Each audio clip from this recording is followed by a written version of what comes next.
Welcome to the Howdy Boomy Show. Here it is Friday, which means we're going to get our Schiffhead of the week, named after the designated liar-in-chief for the Congressional Democrats, Adam Schiff, who still continues to lie.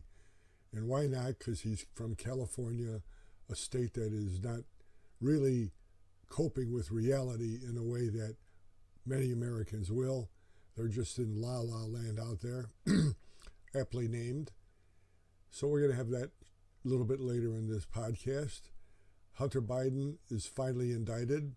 I think they're trying to whitewash a lot of stuff. It's hard for me to believe that after 5 years of screwing around with these charges, all of a sudden they're going to come up and put the hammer on him, especially since his old man is in the White House, is a vindictive person and will prosecute, persecute, and hurt people that are trying to get rid of him and his family. So it's going to be interesting to see what happens, because David Weiss is an old crony of Joe Biden, so I think there's a sham going here someplace. But what's interesting is when you have a Democratic-leaning columnist, and David Ignatius, who's pro-Biden, pro-Democrat, when he writes in his column, Joe, it's time to go, and also tells you that Kamala Harris, it's time for her to go, that they've got to come up with new faces, otherwise they're going to get their ass kicked next year. Maybe, just maybe, the Democrats behind the scenes are hoping that this indictment of Hunter Biden will take a little bit of heat off of the congressional probes into Joe, make him a little bit more sympathetic figure, but at the same time have Joe sit back and say, maybe it is time for me to go, where they can clean house and bring up a new slate before disaster strikes them.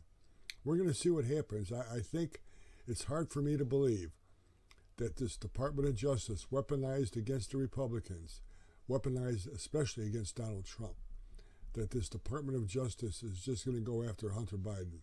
There's something going on here that really smells, and we'll find out shortly what the response is. I hope the Republicans, in the spirit of Lee Atwater in the days of Ronald Reagan, have somebody with balls to keep on going after the facts about the Biden corrupt family and get rid of them forever.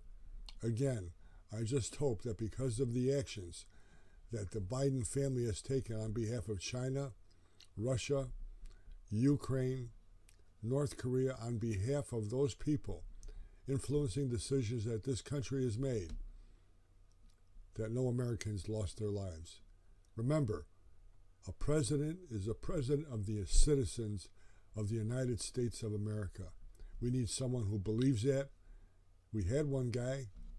People don't like him. Maybe he was a jerk, but he acted as though he loved this country. He sincerely loved this country.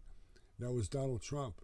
It'd be nice to have a president who loved this country, because right now, as I've stated before, I do not think that we are in Joe Biden's first term as President of the United States. We are in Barack Obama's third term. He is pulling all the strings on what's going on here. Why is he living in Washington, D.C.? No ex-president ever did. Because he still wants the limelight. He still has his little kitchen cabinet directing Biden what to do, as we can see with this fiasco with the deal with Iran. And it is bribery. Think about this. You've got $10 in your right-hand pocket. You want to give it to terrorists to supply them, because they'll destroy something with that $10 that would help eradicate the United States. But you can't do that because you got people screaming they want food. The United States gives you $10, but they say you have to use it for food. You use it for food, and you give that $10 that you have sitting back for food to terrorists. It's bribery. Simple as that. I don't care how this administration tries to color it. It's bribery. Iran has us over a barrel. The Obama 3 administration knows that, but they don't care. They want to deal with Iran in the worst way. They always did. The hell with the United States. Our Schiffhead of the week. There's all kinds of candidates, both on the Republican and Democratic side. I was really, really upset the way Brian Kelly left the University of Notre Dame. Being a Notre Dame graduate, I was upset the way he left the university in the middle, holding the bag, not giving him any notice, to go down to LSU.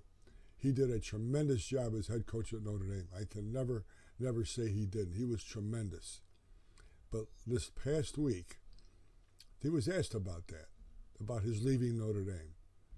And he said, that administration is more concerned about academics. That if they get money in, they would rather build new facilities for architecture, marketing, people who are going for academics rather than the football program. Think about that.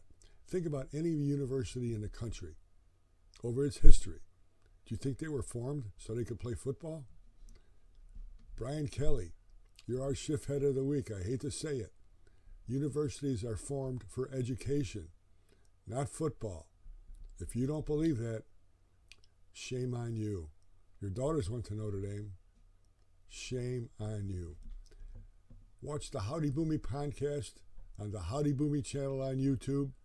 Go to howdyboomy.com. Look at the products there for the baby boomer generation. You'll have great gifts. Bring back some memories. Have a tremendous weekend. I will see you next week. God bless you.